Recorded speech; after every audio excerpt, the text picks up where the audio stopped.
네, 오늘 하나님 말씀은 누가복음 6장 31절로부터 38절 말씀을 보겠습니다.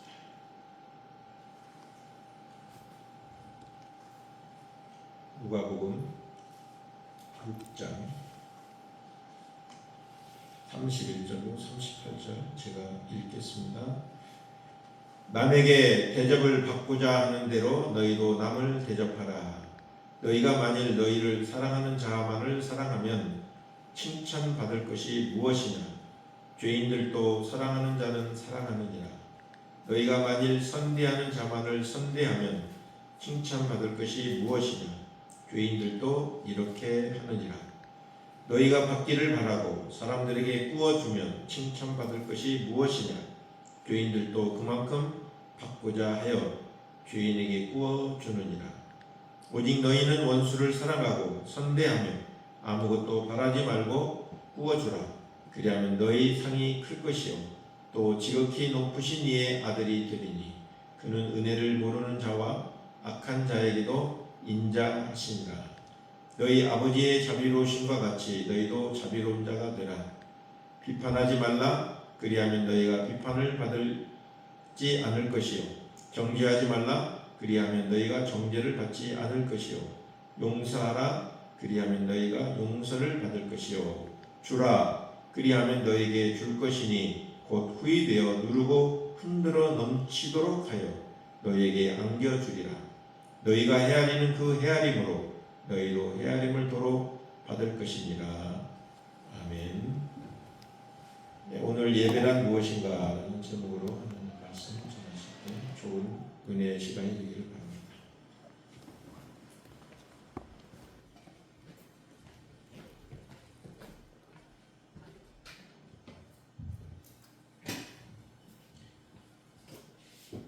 기도하시겠습니다.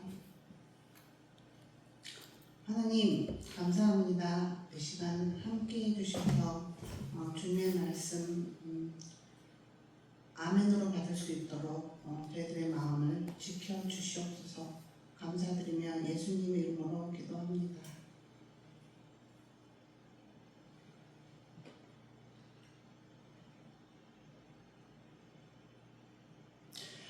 네, 우리가 정상적인 사람이라면 지금의 내가 있는 것은 나의 어머니의 해산의 고통이 있었음과 지금의 나 된 것은 먹이고 기르시며 교육시키신 아버지의 수고와 노동이 있었음을 잊지 않아야 합니다. 내가 저절로 이 땅에 태어난 것 아니고 내가 저절로 자라서 성장하지 않았어요. 그 배움에는 땀 흘리는 수고가 있었기에 가능했었다는 말입니다. 그래서 우리는 늘 날 낳으시고 길러주신 부모님께 감사를 표하기를 힘써야 하는 것입니다. 이 세상은 영적인 세계를 발견하라고 우리에게 주어진 모형으로서 사람이 부모를 공경하고 살아야 한다는 것은 곧 인간은 창조주 하나님을 경외하고 살아야 한다는 것을 표방하고 있습니다. 인간과 이 우주 만물이 저절로 생겨진 것 아니고 원숭이가 진화해서 인간된 것 아니고 날 지으시고 돌보시는 창조주가 계시다는 사실을 인정하고 그분께 시와 때를 정해 감사를 표하는 것이 인간된 도리라는 말입니다. 이 창조주께 감사를 표하는 의식과 의례를 우리는 예배라고 합니다. 그래서 창조주를 경외하지 않고 창조주를 경배하지 않는 인간 모두는 죄인이라고 하는 것은 틀린 말이 아닌 것이죠. 이런 이유로 이 땅에서 누리고 가질 수 있는 모든 것을 경험해 본 솔로몬이 그 모든 것이 헛되고 헛되도다. 이 모든 것이 헛되니 창조주를 기억하고 사는 것만이 헛되지 흔들리지 않는 삶이 될 것이다 하고 결론을 내린 것 아니겠습니까? 예배는 다르게는 섬김이라고 합니다. 그래서 예배를 영어로 뭐라고 그래요? 서비스. 이 예배와 섬김을 한 문장으로 표하자면 하나님을 목숨 바쳐 사랑하는 것을 의미합니다. 보이지 않는 하나님을 사랑한다고 하는 것은 눈에 보이는 이웃을 사랑하는 것으로 표현됩니다. 그래서 사람을 사람답게 교육시키는 율법과 계명의 요약이 하나님 사랑, 이웃 사랑이 되는 거예요.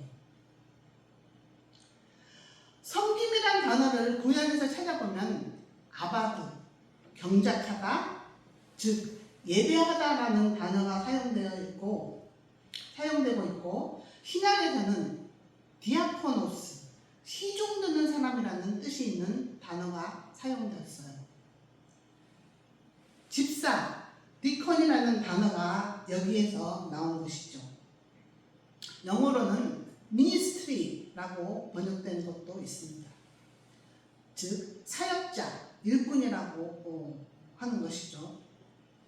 그래서 우리 교회란 하나님을 기쁘시게 하고 땅에서는 그분이 기뻐하시는 사람들에게 평화를 선물하는 사람들이라고 말할 수 있습니다. 정리하자면 교회는 하나님을 사랑하는 사람들로서 예배자, 사역자, 섬기는 자라 명칭할 수 있고 비단 목사뿐 아니라 권사, 장로, 집사, 성도 한 사람 한 사람이 다 각자가 받은 은사대로 그런 예배자로서의 삶, 사역자로서의 삶, 섬기는 자로서의 삶을 살고 이 땅을 살아가야 하는 것입니다. 중요한 것은 그 예배의 중심, 사역의 핵심, 섬김의 목적은 복음을 전하는 삶이라는 거예요. 다시 말하면 복음을 전하는 것이 예배의 중심이며 우리의 섬김으로 목표하는 것도 사람들이 복음을 받아들이는 것이며 하나님께 가장 기쁨이 되는 일, 이웃사랑에 있어 가장 효율적인 방법이 복음을 전해주는 것이라는 말이에요.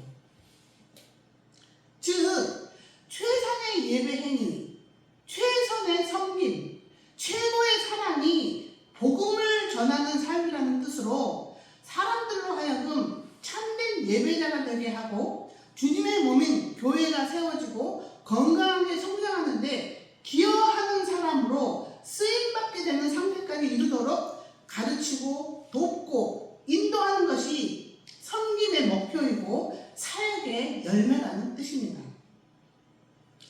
그래서 이 땅에서 가장 복된 자는 세상에서 성공한 사람이 아니고 교회에 헌신되어진 사람입니다.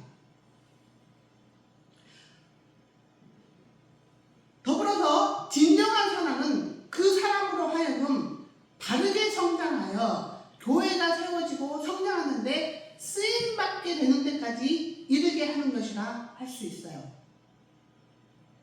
다시 말하면 내 자녀들을 사랑하는 것이 그들로 하여금 세상에서 성공하게 하는 것이 아니라 교회에서 쓰임받는 일꾼되게 교육하는 것이라 할 수 있다는 말입니다. 그렇게 교회를 위해 헌신된 사람이 되어야 영생 복락을 누릴 수 있어서 그런 거예요. 우리가 하나님을 마음과 뜻과 힘 다하여 사랑해야 영생 복락을 누릴 수 있는 것인데 그 사랑은, 그 하나님을 향한 사랑은 교회를 세우고 성장시키는 것으로 표현되는 것이어서 그렇습니다.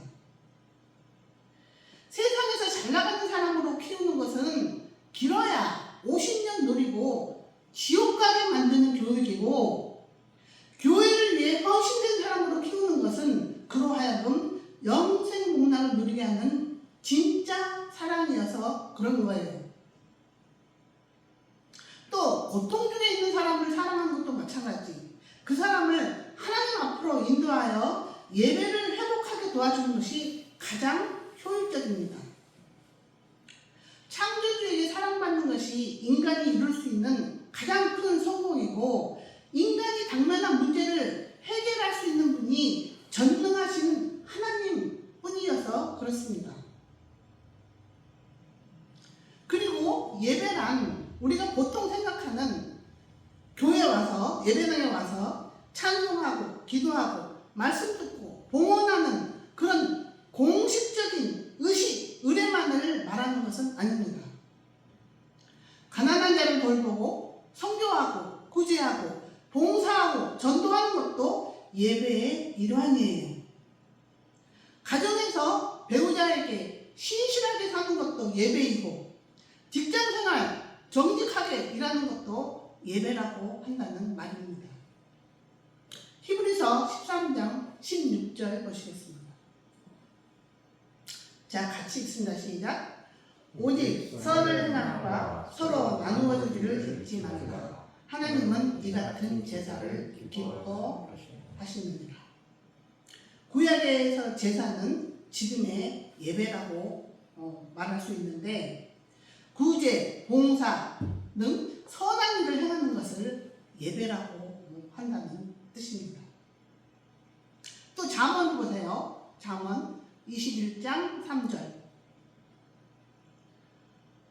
같이 읽습니다. 시작. 의로운 생활이 형식적인 제사보다 여호와를 기쁘시게 합니다.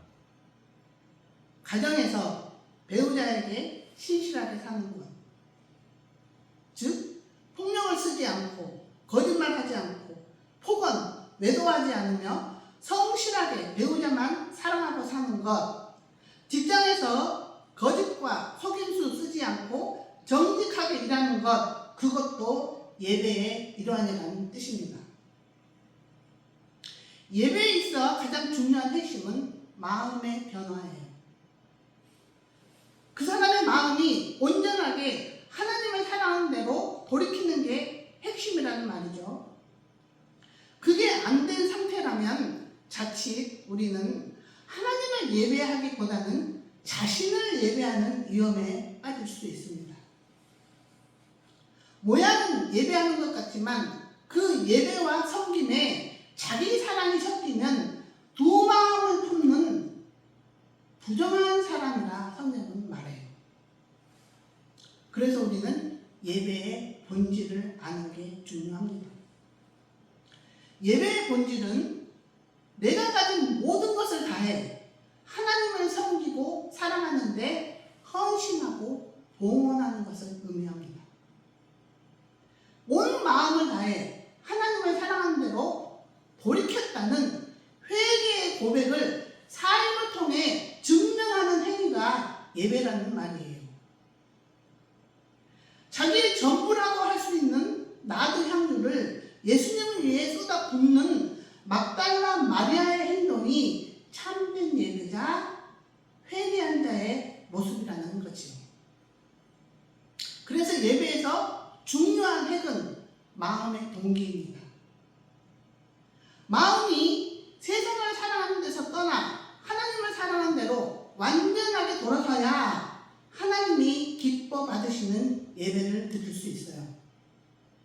제 아무리 많은 헌금과 교회 봉사에 열심히 있다 해도 그 내면의 동기가 하나님을 사랑하는 것에서 비롯되어져야 하는 거지, 자신에게 돌아올 손익 계산을 따지며 봉사한다거나 내가 이렇게 괜찮은 사람이야 하는 것을 증명하고 인정받고 싶어 한다거나 이렇게 헌신하고 봉헌하면 내 자식 책임져 주시겠지 하는 보상을 바라고 드리는 예배는 하나님이 토해내고 싶다 하세요. 하나님은 순전한 마음을 원하세요. 자기가 영광받고 싶어 하고 자기가 높아지려 하며 자기의 능력 있음을 자랑하는 봉헌과 헌신은 옛 자아가 아직 죽지 않았다는 의미이고, 하나님을 예배하고 섬기는 것이 아니라 자기 자신을 예배하고 섬기는 악한 일이라 성경은 말해요. 산 제사를 드리는 되는 게 아니라는 말이죠. 순전하게 하나님과 이웃을 사랑해서 하는 헌신이고 봉헌이어야 하나님께서 받으시고 복 주신다 말씀하시는 거죠. 우리가 다른 사람에게 사랑을 베풀 때도 마찬가지입니다. 그 사람에게 거짓이 섞이지 않는 순전한 마음으로 베풀어라 합니다. 거짓은 뭐예요? 자기에게 돌아올 유익을 끼워 넣는 것을 말합니다. 하나님은 너에게 되돌려줄 수 없는 가난한 자들 돕고 베풀어야 진짜다 말씀하세요. 내가 이거 주면 저 사람은 저거 줄 거야 하는 마음으로 베풀면 만약 그 사람이 그거 주지 않을 때는 그 사람에 대한 칭찬은 비난으로 바뀌고 억울해하고 내가 없는 중에서도 이렇게 해줬는데 왜 내가 원하는 건 안 해주는 거야 하고 원망을 쏟아낼 수 있어요. 어떤 농부가 자신이 농사지은 당근을 왕에게 이렇게 진상했다고 합니다. 자기가 왕에게 드릴 것이 오직 그것뿐이라 제일 좋은 것을 골라 왕에게 선물을 드렸어요. 그러니 그 왕이 자신이 타고 다니는 말에게 그 당근을 주면서 아주 기뻐하더랍니다. 그러자 그 왕이 그렇게 좋아하는 모습을 보고 있던 한 신하가 속으로 생각하기를 저렇게 한낱 말에게 주는 당근을 갖고 저렇게 좋아하다니 내가 명마 한 피를 왕에게 선물하면 더 좋아하겠지?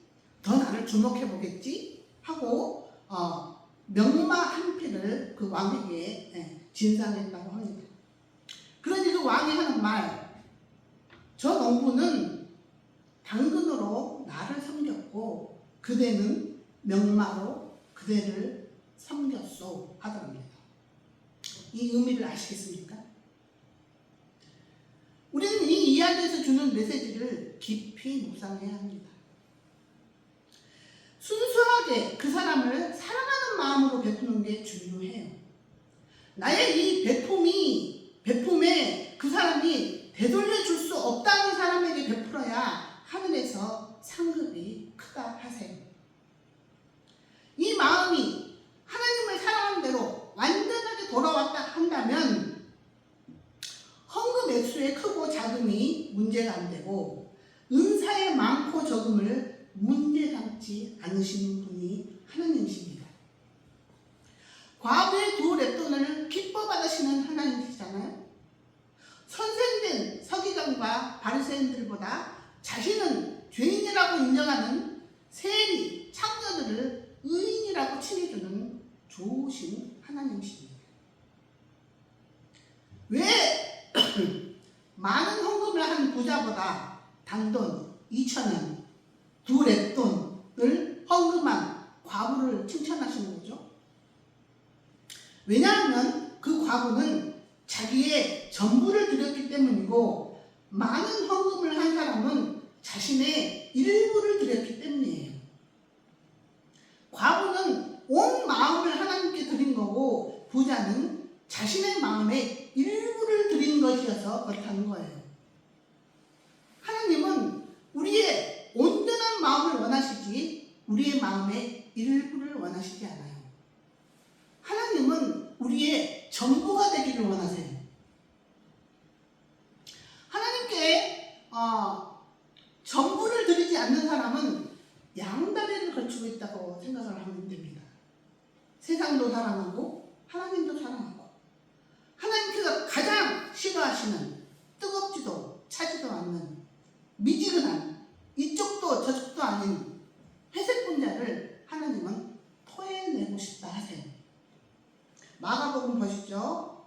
12장 35절 같이 읽습니다. 시작. 모든 마음과 모든 지식과 모든 힘을 다하여 하나님을 사랑하고 이웃을 자기 자신처럼 사랑하는 것이 다른 모든 번제물이나 희생 제물보다 더 중요합니다. 그래서 하나님께서 바라시는 예배는 마음이 주님께 온전하게 돌아오는 것입니다. 또 구약에서도 한 구절 보실까요? 시편 51편 17절입니다. 시작. 하나님께서 바라시는 제사는 깨어진 마음입니다. 하나님, 상처난 가슴과 죄를 뉘우쳐 주님께 고백하는 마음을 주는 경멸하지 않을 것입니다. 천천의 제물과 불같은 열정으로 헌신하는 예배보다는 자신이 절망 가운데 살아가는 죄인임을 깨닫고 주님께 돌아가길 원하는, 주님을 의지하고 주님으로 자기 도움을 삼기를 강구하는 겸손하고 낮아진 마음을 가장 기뻐하시는 거예요. 화려하게 꾸며진 종교의식보다는 죄인 한 사람이 회개하고 돌아오는 것을 가장 기뻐하신다는 신약의 말씀과 맥을 같이 합니다. 그래서 봉헌하고 헌신하는 것 이전에 선제되어야 할 것이 자신이 아무 소망이 없는 가운데 죽어가는 죄인임을 깨닫는 게 먼저예요. 이 죄인이라는 인식이 어디까지 되어야 하느냐? 이 땅에 살면서 어떤 고난과 환난과 핍박을 당해도 왜 내가 이런 고통을 당해야 하는데요? 하고 항의하지 않는 데까지 가야 합니다. 이 고난 당해 마땅합니다. 지금 나를 당장 지옥 보내도 나는 아무 할 말이 없어요 하는 데까지 이르러야 자신이 죄인이라는 확실한 인식이 있다고 말할 수 있겠습니다. 그래야만 좋은 날에만 감사하는 것이 아니라 고난의 날에도 감사할 수 있는 거고, 무고하게 당하는 고난도 겸허히 받을 수 있는 것입니다. 내가 이 세상에서 죄를 지어서 이 고난이 임한 게 아니고 죄인으로 태어났기 때문에 마땅히 받는 고난이라 생각해야 하는 거죠. 물론 자기가 죄를 지어서 당하는 환난도 있습니다. 그러나 성도가 받는 고난은 그런 고난 아니고요. 복음을 전하는 과정 중에 당하는 고난, 계명을 지키고 말씀에 순종함으로 당하는 고난을 의미해요. 우리가 고난 당함을 기뻐하라 할 때 그 고난은, 예를 들면 군대에서 장교 임관식 할 때 그런 의식이 있다고 해요. 술을 마시게 하고 여자를 붙여준다며요. 그런데 신앙 있는 사람은 어때요? 그거 거부해야죠. 그럴 때 상관들이, 동료들이 그 사람을 괴롭힌다고 해요. 그럴 때 당하는 고난을 말하는 거예요. 그러면 또 이런 질문하는 사람도 있겠죠. 아니, 사회에서 잘 나가고 성공한 사람들도 교회 다니는 사람 많잖아요. 예수 믿는 사람 많잖아요. 그런데 여러분, 교회 다닌다고 다 구원받은 거 아닙니다. 교회에는 지금 양과 염소, 미련한 처녀, 지혜로운 처녀, 가짜와 진짜가 섞여 있어요. 이 땅에서 얼마나 진실로 하나님을 사랑하고 살았는가에 따라 나중에 주님 다시 오셔서 가짜와 진짜를 구분해 내실 거예요.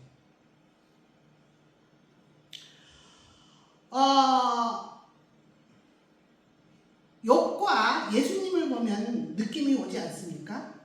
하나님이 사랑하고 기뻐하는 아들 예수가 고난의 종의 삶을 살고 가셨다니까요. 고난이 없으면 자신이 죄인이라는 것을 인식하기가 무척이나 힘들어요. 그래서 부자는 천국 가기가 낙타와 바늘기 통과하는 것만큼이나 어렵다고 하는 거예요. 하나님의 자녀들은 고난을 통과하는 것이 필수 과목처럼 여겨야 신간이 편해집니다. 그래서 히브리서 기자도 이렇게 기록하고 있어요. 히브리서 12장 6절 보세요. 뜻을 생각하시면서 한 목소리로 읽습니다. 시작. 주께서 그 살아가시는 자를 징계하시고 그가 받아들이시는 아들마다 채찍질 하시니라 하였으니 너희가 참음은 징계를 받기 위함이라. 하나님이 아들과 같이 너희를 대우하시나니 어찌 아버지가 징계하지 않는 아들이 있으리요. 징계는 다 받는 것이거늘 너희에게 없으면 사생자요 친아들이 아니니라. 욥의 고난을 생각해 보세요.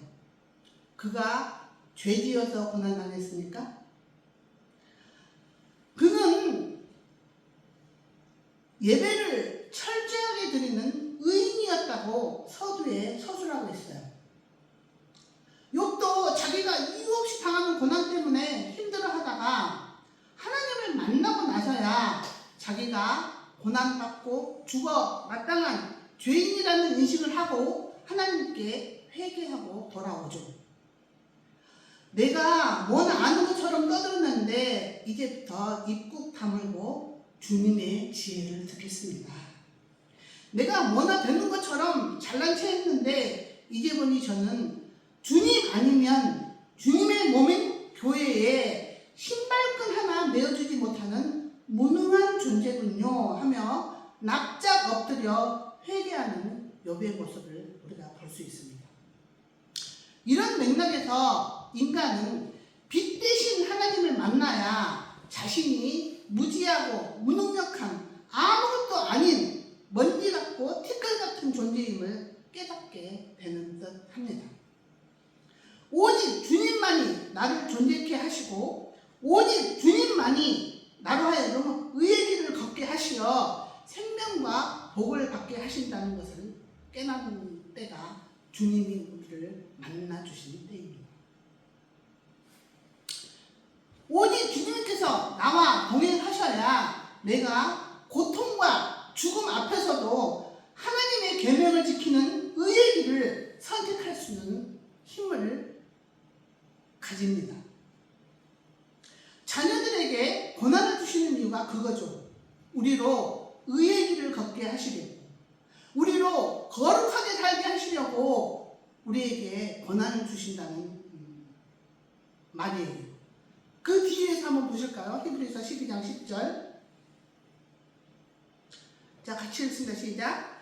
그들은 잠시 자기의 뜻대로 우리를 징계하였거니와 오직 하나님은 우리의 유익을 위하여 그의 거룩하심에 참여하게 하시느니라. 무릇 징계가 당시에는 즐거워 보이지 않고 슬퍼 보이나 후에 그로 말미암아 연단받은 자들은 의와 평강의 열매를 맺느니라. 우리로 소망이 없이 죽어가는 죄인임을 인식하게 하고 예수 그리스도의 대속의 은혜를 의지하여 하나님과 원수된 관계를 회복하고 그분의 명령과 계명을 지키는, 즉 하나님께 예배하고 사람을 섬기는 자로 살아가게 하시려 우리에게 고난을 주신다는 뜻입니다.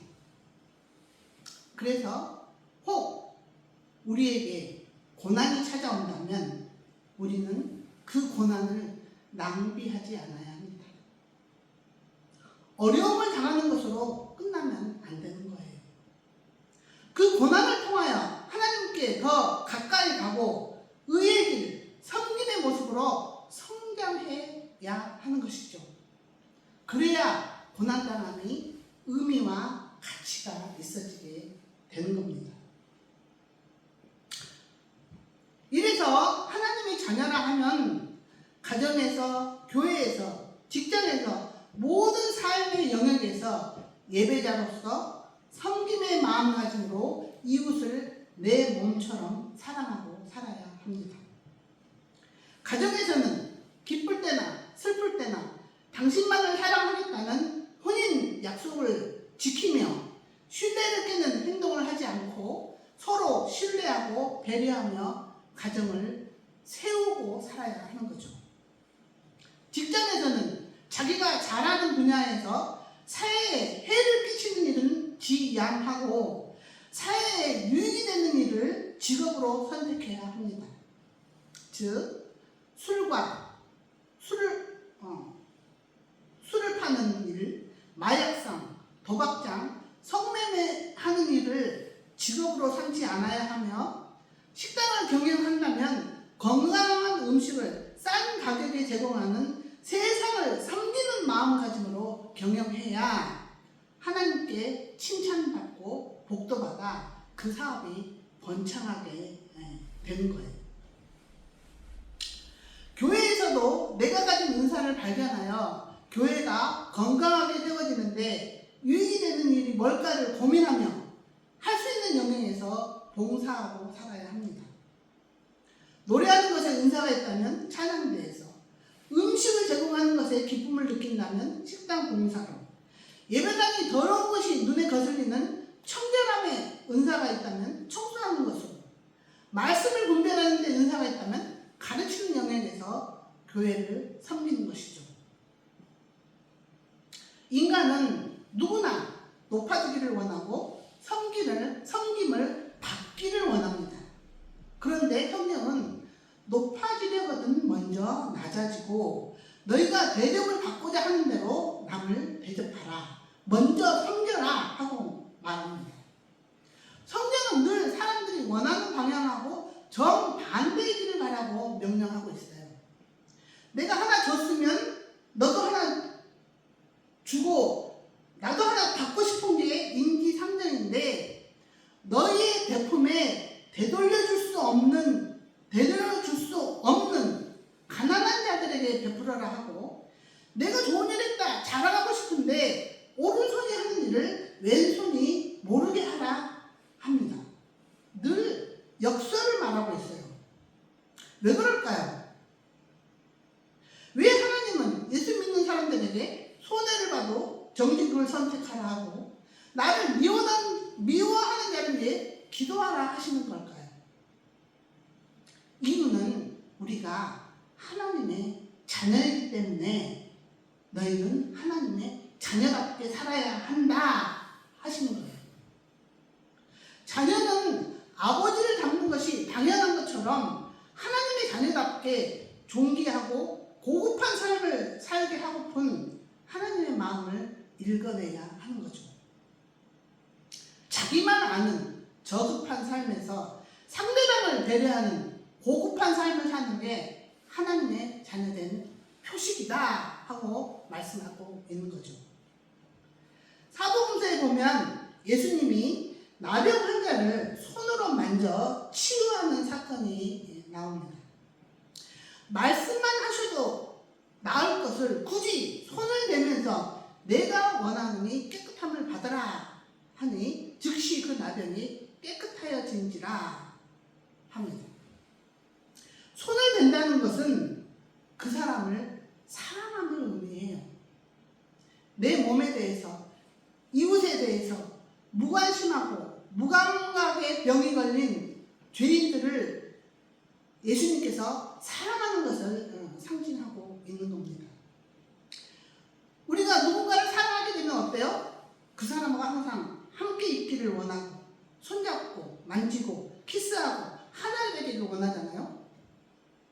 그런데 그 나병은 전염이 되는 병이에요. 손으로 만지면 안 되는 거죠. 그런데 예수님이 나병 환자를 만지고도 전염되지 않고 오히려 치유하셨던 건 무엇을 상징합니까? 죽음으로 결말되어지는 세상 풍조를 살아 사는 것에 전염되지 않고 오히려 생명길인 말씀 따라 살도록 사람들을 변화시키는 것을 의미해요. 주님과 한 몸인 교회 성도들이 살아내야 할 의의 길을 본으로 보여주는 퍼포먼스인 거죠. 다시 말하면 남들 사는 대로 좀 더 모으자, 좀 더 높아지자, 좀 더 즐기자의 모토로 사는 것이 아니라 사람들을 하나님께로 이끌어내어 그분을 예배하고 섬기는 자로 살게 도와주며 그들로 하여금 영생복락을 누릴 수 있도록 하는 그런 치유자의 삶을 모토로 삼고 살아야 한다 하고 말씀하고 계시는 거예요. 주님의 몸, 우리 교회는 주님의 몸이라 하잖아요. 주님의 몸 된 교회도 우리도 주님처럼 그런 치유자의 삶을 살아야 합니다. 세상 풍조에 휩쓸려 살면 우리는 지는 자가 되는 거예요. 그들에게 무릎 꿇고 그들을 섬기는 세상에 노예되는 겁니다. 우리도 주님처럼 세상 풍조에 전염되지 말고 세상 풍조를 진리의 말씀 따라 살도록 변화시키는 치유자로서 살아야 한다 하고 말씀하고 있는 거예요.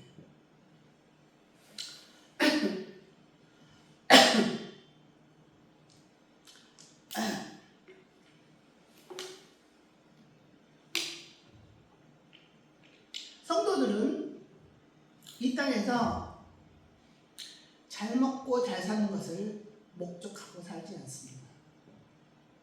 영원을 준비하고 영원한 세계에서 잘 사는 것을 목적 삼고 이 땅에서 그 영원을 준비하고 사는 사람들이 그리스도인이라는 말이에요. 그래서 먼저는 땅의 것을 이루기 위해 열심하는 그 고착 상태에서 떠나야 해요.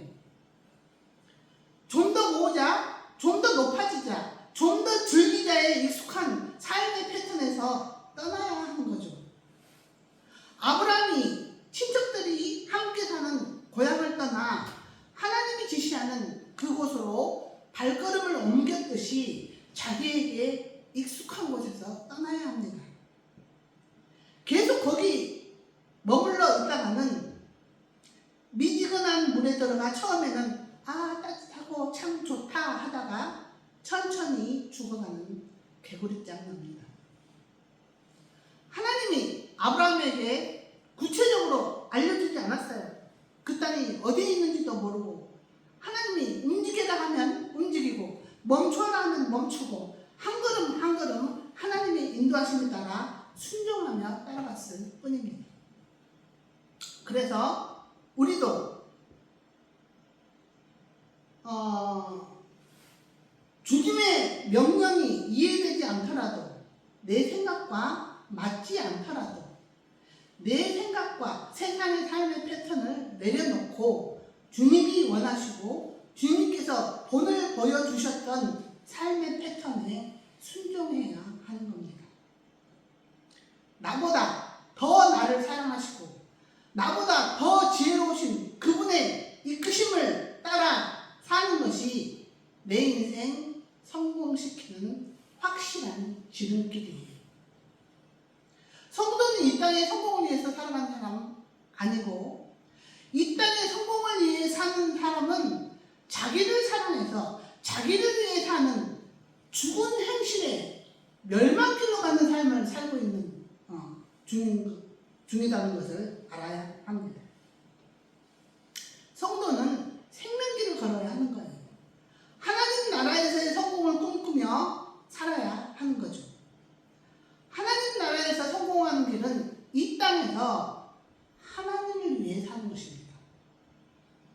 하나님 나라에서 하나님을 위해 산다는 것은 이 땅에 교회가 세워지고 성장하는데 자기가 가진 모든 것으로 헌신하고 봉헌하고 사는 것을 의미해요.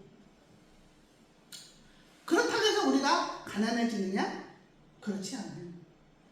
오히려 쓰고 베풀면 풍성하게 채워주고 더 많은 것을 맡긴다 하세요. 오늘 본문 말씀 6장 38절에 그러지 않습니까? 주라. 그리하면 너희에게 줄 것이니 곧 후히 되어 누르고 흔들어 넘치도록 하여 너희에게 안겨주리라. 작은 것부터 시작해야 합니다. 주일 성수 11조 교회 봉사부터 시작해야 해요. 그렇게 하다 보면 하나님께서 더 많은 것을 맡기실 거고 그게 나에게 복으로 임하는 거예요. 나만을 위하여 살다 보면 받는 복도 한 사람분에 해당된 것을 할당받을 수 있습니다.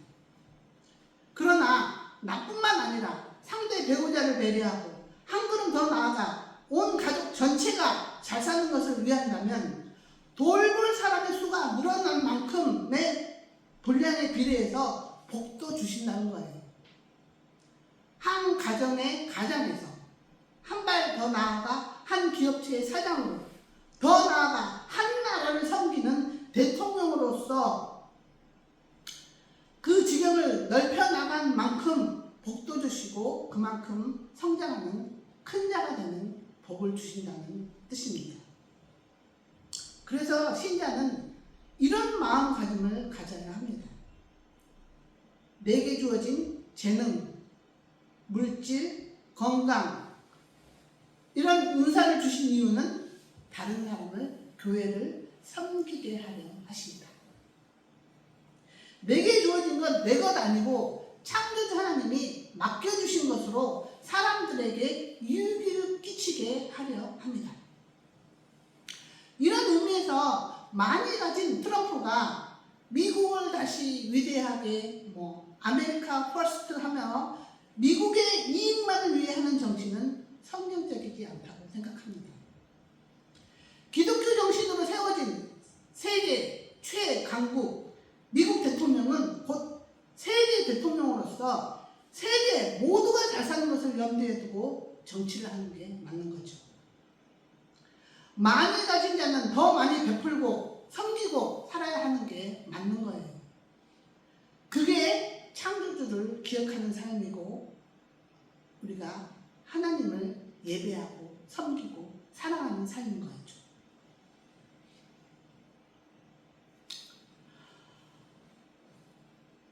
내게 주어진 이 생명과 복이 내 것이 아니라 하나님이 주인이라는 생각으로 내게 주어진 건강, 재능, 물질, 시간을 하나님께서 기뻐하시는 곳에 투자하고 살아야 하는 겁니다. 많이 가진 자에게 더 많은 책임을 물을 것이다 하고 말씀하셨어요. 주님은 반드시 다시 오셔서 우리에게 맡겨진 것을 가지고 우리가 하나님 뜻대로 잘 사용했는지 셈을 하실 것입니다. 누가복음 12장 44절 한번 보십시오. 자, 뜻을 생각하시면서 읽습니다. 시작. 내가 참으로 너희에게 이르노니 주인이 그 모든 소유를 그에게 맡기니라. 만일 그 종이 마음에 생각하기를 주인이 더디오리라 하여 남녀 종들을 때리며 먹고 마시고 취하게 되면 생각하지 않는 날 알지 못하는 시각에 그 종의 주인이 이르러 엄히 때리고 신실하지 아니한 자를 받는 벌에 처하리니 주인의 뜻을 알고도 준비하지 아니하고 그 뜻대로 행하지 아니한 종은 많이 맞을 것이요 알지 못하고 맞을 일을 행한 종은 적게 맞으리라. 무릇 많이 받은 자에게서는 많이 요구할 것이요 많이 맡은 자에게는 많이 달라 할 것입니다. 말씀을 정리합니다. 성도는 이 땅에서 하나님을 사랑하는 예배자로, 섬기는 자로, 일꾼으로 복음을 전하고 살아야 합니다. 교회를 세우고 교회가 성장하는데 헌신하고 봉헌하고 살아야 하는 거예요. 내게 주어진 건강, 재물, 재능, 이 모든 것들은 교회를 세우고 성장시키는 데 사용하라고 주어진 것들입니다. 내 인생 내 것 아니고 하나님께서 나에게 맡겨놓은 것입니다.